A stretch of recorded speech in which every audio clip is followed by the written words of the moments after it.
بسم الله الرحمن الرحيم. إخواني اليوتيوب، اليوم عندنا برنامج ساوند ميكسر.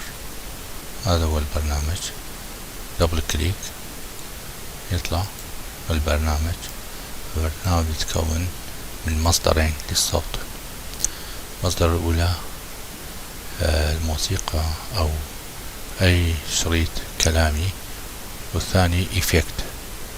مثلا أنا حاط هنا للتدريب، يعني لكيفية حتى نعرف شلون يشتغل البرنامج.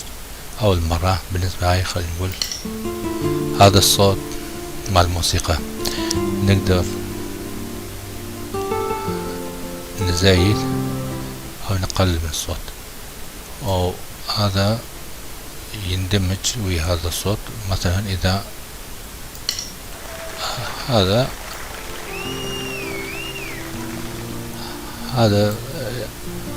نخلي هذا ايقونين للتجريب، نخلي هذا الايقونين للتجربة. انت تقدر اي صوت ان تضيفه،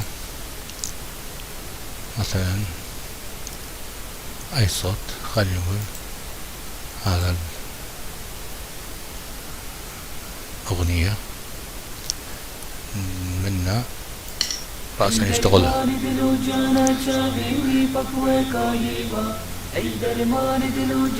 منا نقدر نقلل الصوت ونزيد الصوت، ومنا نقدر نوقف الأغنية أو يشتغل. منا نقدر نضيف فتشي، مثلا نضيف